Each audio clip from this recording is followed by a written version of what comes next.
Why do southpaws dominate in the world of boxing? It's a question that's intrigued fight fans for generations. Some say it's like having the cheat codes in a video game, as left-handed athletes, whether it's tennis, baseball, MMA or boxing, have a reputation for causing nightmares for their opponents. They possess that elusive X factor that sets them apart.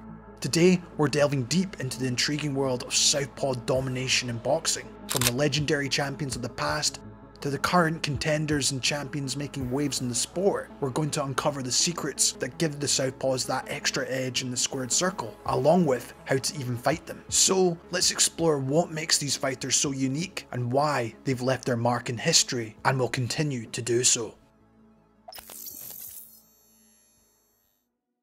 So first up, what does the term southpaw mean and why is it so important in boxing? If you ever want to put on a pair of boxing gloves or even learn how to fight and throw a few punches, you will notice to have some level of proficiency and balance, you'll need to adopt a stance. For the vast majority of people, you'll find yourself most comfortable leading your stance with your left hand and leg, placing your more dominant hand behind your lead hand. In this case, your right hand behind your left. This is called the orthodox stance for those that don't know. As you can probably guess, the southpaw stance in boxing has the same principles, but it's just the other way around. Instead of leading with the left side of your body, you'll lead with the right side of your body. And in most cases, you will usually pick the stance that feels most natural and comfortable to you. However, there has been a few famous cases where naturally right-handed fighters have purposely trained in the southpaw stance to gain a certain advantage in the ring, likes of Alexander Usyk, Vasyl Lomachenko, and even marvellous Marvin Hagler himself. But what are those advantages and how can they be used effectively?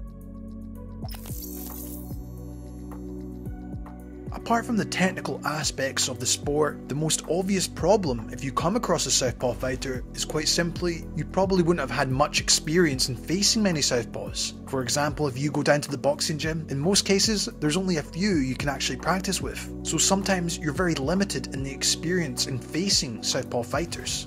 It's also estimated that only 10 to 12% of the whole population is left-handed, and obviously this can differ from country to country, but it gives you an example of why it is more uncommon to come across. And unlike in other sports, when you have a left-handed fighter face up against a right-handed fighter, nearly everything is flipped on its head.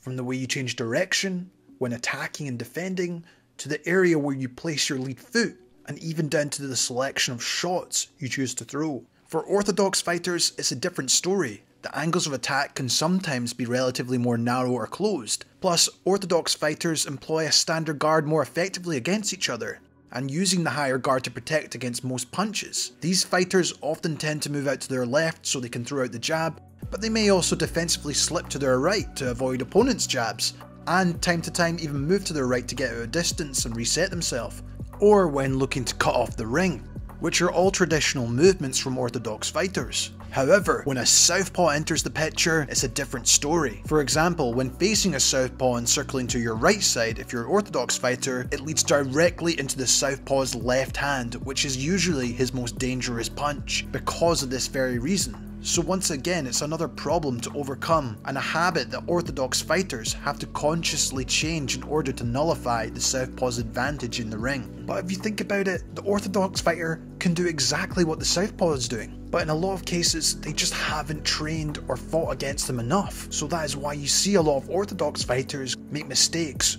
when they're up against the southpaw. As well as the notable offensive advantages of the southpaw, there are also some defensive strategies and tendencies that have made left-hand fighters just that more elusive and tricky to deal with. Most southpaws seem to have the knack for cancelling out an orthodox fighter's backhand by their unorthodox direction of movement, especially with southpaws that like to stay on the outside of the action. You'll often see them circling towards their right side away from the opponent's right hand, and this makes it much more difficult for an orthodox fighter to pin them down and land any type of power shot with the right hand. Another strategy that is used defensively and offensively by southpaw fighters is the battle for the jab, or lead hand. And because of the positioning on the lead foot and hand, you'll often see the orthodox and southpaw jabs clashing during the fight, with both fighters probing or pawing out their jab to establish the dominance, usually trying to get over the top of the other person's jab or even subtly distract them so they're able to set up the backhand. And this is almost an everyday occurrence for southpaw fighters. For orthodox fighters, impaired vision sometimes caused by the southpaw's right hand and the constant battle of footwork to try establish some kind of rhythm with the jab can not only prove exhausting both physically and mentally, but it can also be frustrating for an orthodox fighter. Couple that with someone who is difficult to land a clean shot on, and it can really be a nightmare experience for a lot of right-handed fighters who are not used to fighting southpaws or the movements and tactics they should employ.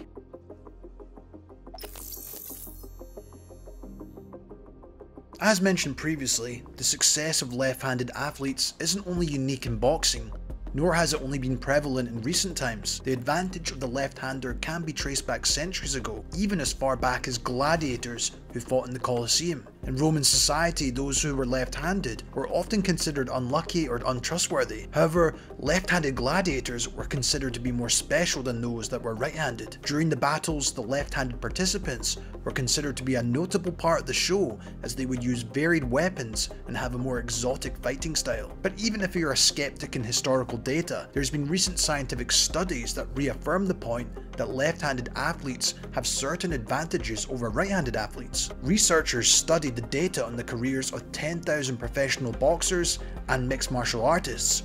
They found that left-handed males and females had a greater chance of winning fights due to their surprise effect. Another study from the University of Manchester found when lefties fought a righty, around 54% of the time the left-handed fighter would win. It's also been proven that there's over-representation of left-handed fighters within boxing. As many as 17.3% of male boxers were left-handed, much higher than the typical 10 to 12% of the males in the general population. This further backs up the point that because there's such an advantage for left-handed fighters in the ring, some natural right-handed fighters will adopt the southpaw stance, even though it may be less comfortable or natural for them. I'm sure if you've boxed at some point, you've turned southpaw to get a positional advantage or even create some hesitation in your opponent. Hey, even I've done it at some points as an orthodox fighter. And looking at the numbers, well, they don't lie. The success of the southpaw in boxing spans decades and even centuries. While we have probably more modern day greats who have really cemented themselves in boxing folklore in many ways and created that mystic and glamour around the southpaw stance that we see in boxing to this day. One being Marvelous Marvin Hagler, who reigned as the undisputed middleweight champion from 1980 to 1987 and was probably one of the most fearsome, ruthless southpaws we've seen in recent times. And one of the most accomplished boxers to ever grace the sport is 8th Division World Champion Manny Pacquiao, who's an absolute nightmare for his opponents not only because of his incredible speed, footwork and movement, but also because he fought out that southpaw stance. Then of course you've got the brilliant, dazzling technique, elusiveness and combination punching of Joe Calzaghe, Nassim Hamed and Pernell Whitaker, many associating the southpaw style to them in modern times. All those southpaws went on to have fantastic careers. For Joe Calzaghe's case, no one ever truly figured out his awkward southpaw style, and he retired undefeated with a 46-0 record. Even today, we're seeing the success and prominence of southpaw boxers. Most of these lefties have tried to emulate their skill set and style for the likes of Calzaghe, Whitaker, Pacquiao and Hagler. Most recently, we've seen fighters such as Terence Crawford, Gervonta Tank Davis, Shakur Stevenson, Alexander Usyk, Vasyl Lomachenko all go on to achieve great things within the sport so far, and you would say at least most of those names I've just mentioned are in the pound for pound top 10. And don't be surprised if new southpaws start to get on this list over the coming years. If you look at Alexander Usyk and Terence Crawford for example, you could safely say that in any era they would cause some of the greats of the past massive problems with their style and their southpaw stance.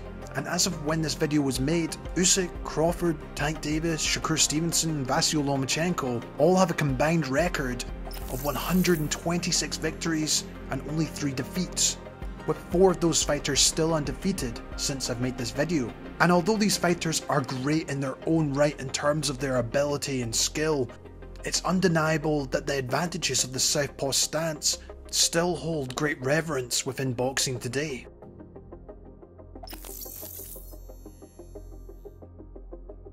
Now, as I've discussed, even though it appears southpaw fighters hold an advantage in the ring, there are ways to navigate and even counteract some of those advantages for orthodox fighters. The most important thing to do when facing a southpaw is to win that battle with the lead hand and foot position. In this instance, it would mean that your left foot should be on the outside of the southpaw's right foot. This will give you more balance defensively and will also give you a better chance of putting your backhand directly in the line of your opponent.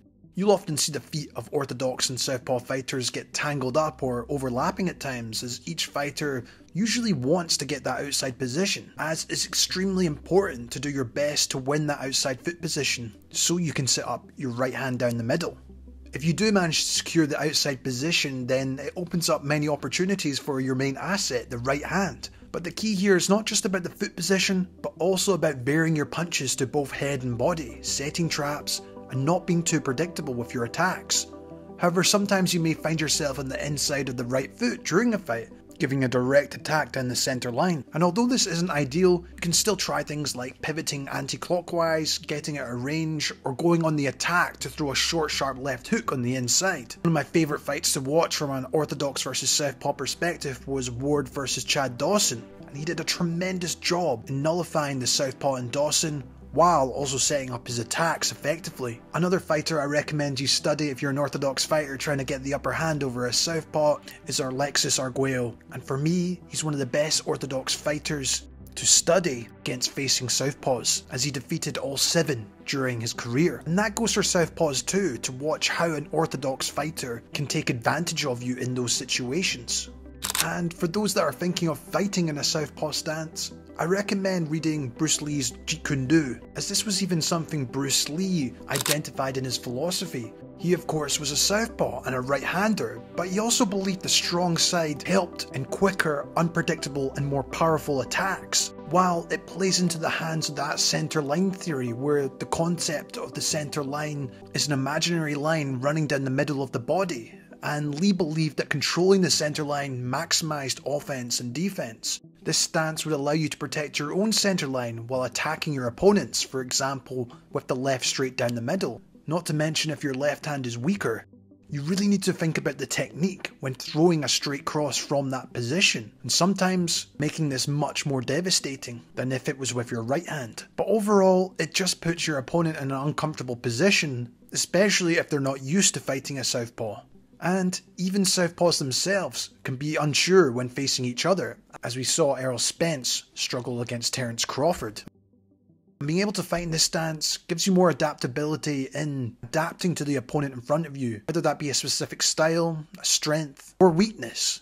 It's just like Bruce Lee, be like water.